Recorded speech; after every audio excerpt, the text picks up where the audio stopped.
मैं भी परमेश्वर पिता का धन्यवाद करती हूँ। जैसे बेटी सुनीता बता रही थी और ये वचन मुझको भी टच किया है और उसमें से कुछ चीजों को मैं भी बोलना चाहूंगी सूबेदार के विषय में। कि सूबेदार का जो दास था वो बीमार था और उसकी बीमारी के कारण से वो सूबेदार जो यीशु की चर्चा सुनता है और वो सोचता है कि एक ही है जो इस दास को चंगा कर सकता है। और 6वें पद में लिखा है, यीशु उनके साथ गया, पर जब वह घर से दूर न था तो सूबेदार ने उसके पास कई मित्रों के द्वारा कहला भेजा, हे प्रभु, दुख न उठा, क्योंकि मैं इस योग्य नहीं कि तू मेरी छत के तले आए। इसी कारण मैंने अपने आप को इस योग्य भी ना समझा कि मैं तेरे पास आऊं, पर वचन ही कह दे तो मेरा सेवक चंगा हो जाएगा। तो यहाँ पर सूबेदार एक बात को कह रहा है और 8वें पद में कहता है, मैं भी पराधीन मनुष्य हूँ और सिपाही मेरे हाथ में हैं, और जब एक को कहता हूँ जा तो वह जाता है, और दूसरे से कहता हूँ आ तो आता है, और अपने किसी दास को कि यह कर तो वह उसे करता है। यह सुनकर यीशु को अचंभा हुआ और उसने मुंह फेर कर उस भीड़ से जो उसके पीछे आ रही थी कहा, मैं तुमसे कहता हूँ कि मैंने इस्राएल में भी ऐसा विश्वास नहीं पाया। तो सूबेदार की क्या चीज से यीशु मसीह इतने प्रभावित हुए कि अचंभा कर ली? यीशु मसीह को अचंभा क्यों हो गया कि सूबेदार ऐसा जो बोल रहा है कि तू मेरी छत के तले मत आ प्रभु, तू मुंह से बोल दे। तो ऐसी क्या चीज थी यीशु मसीह की जिसको सूबेदार ने अपने जीवन में पहचान लिया था, और उस क्वालिटी को वो यहाँ पर बयान कर रहा है कि मैं पराधीन मनुष्य हूँ। पराधीन मतलब किसी के अधीन में हूं मैं, मेरे ऊपर भी कोई है और मेरे नीचे भी कोई है। और जब कोई ऊपर वाला मुझसे कहता है तो मैं उसका कहना मानता हूँ, और जब मैं अपने नीचे वाले कहता हूँ तो वो कहना मानते हैं। एक सिस्टम को यहाँ पर वो बयान कर रहा है कि सूबेदार, मैं एक सिस्टम में काम करता हूँ, और वो सिस्टम को वो परमेश्वर के सामने बता रहा था कि तू पिता के वहां से स्वर्ग से आया है और परमेश्वर को सुनने वाला पुत्र है, बिना पिता की सुने कुछ नहीं करता है, और जब तक पिता से नहीं मिलता है तब तक कुछ कहता नहीं है।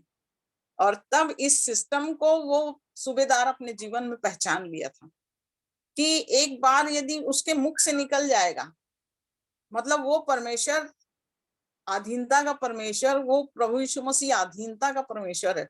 वो अपने पिता की सुनता है और पिता जैसा कहता है वैसा वो बोलता है, तभी आज्ञा देता है जब वो पिता को बोल देता है। ये बात सूबेदार को मालूम थी, और सूबेदार इसलिए यहाँ पर कह रहा है कि प्रभु सिर्फ बोल दे, मुंह से बोल दे तो मेरा सेवक चंगा हो जाएगा। मैं योग्य नहीं हूँ प्रभु, मैं इस योग्य नहीं हूँ। तो परमेश्वर वहां उसकी अधीनता को देखता है कि ये मुझको जान गया, ये मुझको पहचान गया कि वास्तव में मैं कौन हूँ।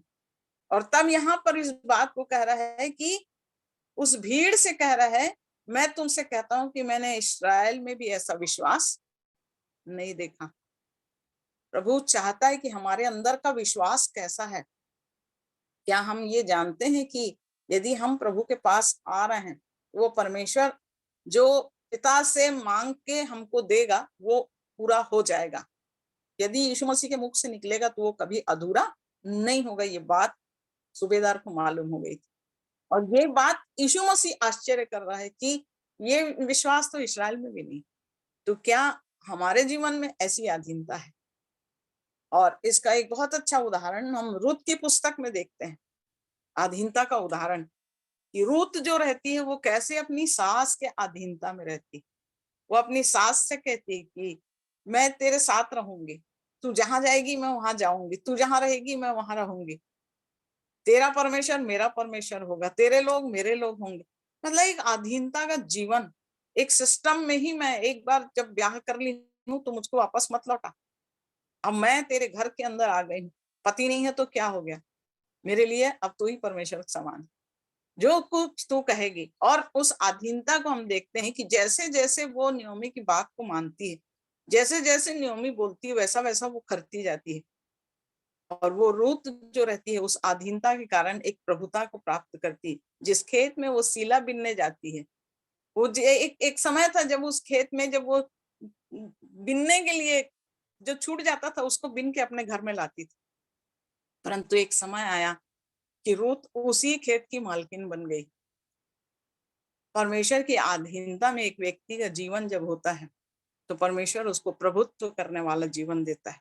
उसके राज्य का कभी अंत नहीं होगा। अभी हम पढ़ रहे थे, हम उस परमेश्वर के राज्य के अधीनता में अपने जीवन को लेके चल रहे हैं। क्या क्या इस सूबेदार के समान हमारे अंदर विश्वास योग्यता है ना? अभी जैसे हम आगे वचन को देख रहे थे तो इसमें ये बात कि वो माता जो थी जब उसका पुत्र मर गया और वो माता रो रही थी तो यीशु मसीह को देखा नहीं गया। वो तरस से भर के और उस जवान को जिंदा कर देता है। और तब यहाँ पर लोग क्या कह रहे हैं, बड़ा भय छा गया और वहां कह रहे हैं कि हमारे बीच में एक बड़ा भविष्यवक्ता उठा है। और जैसे सुनीता बता रही थी कि यीशु मसीह को भविष्यवक्ता के कैटेगरी में रखा रहता, मतलब परमेश्वर की पहचान आज मनुष्य के जीवन में नहीं है। आज मनुष्य उस परमेश्वरत्व की महिमा से अलग अपने जीवन में कुछ यीशु मसीह को आज कुछ सोच के लोग उसी दर्जे में रखे हुए हैं, इसलिए आज उस प्रभुत्व को प्राप्त नहीं कर पा रहे हैं। लेकिन यहाँ पर उसी के आगे जब हम 36 से पढ़ते हैं तो पापिनी स्त्री जो संगमरमर के पात्र में इत्र लेके आती है और यीशु मसीह के ऊपर उसको उंडेलती है और उसको इत्र को मलती है और चूमती है, अपने बालों से उसको पोंछती है। यहाँ उसके जीवन का समर्पण वो इस पापिनी स्त्री जान गई कि ये कौन है। जबकि यहाँ पर एक और बात कह रहा है 39 पद में, यदि ये भविष्यवक्ता होता तो जान जाता कि ये जो उसे छू रही है वो कौन और कैसी स्त्री है ना। इसी 16 पद में हम देख रहे हैं कि ये कोई भविष्यवक्ता है कह रहे हैं, लेकिन इसी 39 पद में जब हम देख रहे हैं तो यहाँ पर कह रहे हैं वो लोग कि भविष्यवक्ता होता तो ये जान जाता कि ये कैसी स्त्री। लेकिन प्रभु यीशु मसीह वहां आगे उस बात को उनसे क्लियर करता है और उस स्त्री को कहता है, इसलिए मैं तुझसे कहता हूं कि इसके पाप जो बहुत थे क्षमा हुए, क्योंकि इसने बहुत प्रेम किया। पर जिसका थोड़ा क्षमा हुआ वो थोड़ा प्रेम करता है। और उसने स्त्री से कहा तेरे पाप क्षमा हुए। और उसके साथ में जब लोग बैठे हुए भोजन कर रहे थे वो अपने मन में सोचने लगी ये कौन है जो पापों की भी क्षमा करता है। मतलब हम यहाँ चरित्र देख रहे हैं कि मनुष्य का चरित्र कैसा कैसा है। कोई उसको भविष्यवक्ता बना रहा है तो कोई बोल रहा है ये यदि भविष्यवक्ता होता तो जान जाता। और जब वो पाप की क्षमा कर रहा है तो ये कौन है जो पाप की क्षमा कर रहा है। आज यही दशा संसार में मनुष्य की है कि आज मनुष्य यीशु मसीह को नहीं जानता कि वो सिस्टम का परमेश्वर है। और परमेश्वर यदि प्रसन्न होता है किसी चीज से तो वो सिस्टम से, ये सूबेदार उस सिस्टम को जान गया था और ये कह रहा है मैं पराधीन हूँ। मैं बहुत दिन से सोचती थी कि ये पराधीन मनुष्य होकर के ये प्रभु यीशु मसीह को क्यों बता रहा है। लेकिन उसके पीछे उसका रहस्य ये है कि उस सूबेदार ने उस सिस्टम में रह के अपने जीवन में परमेश्वर के सिस्टम को समझ लिया था।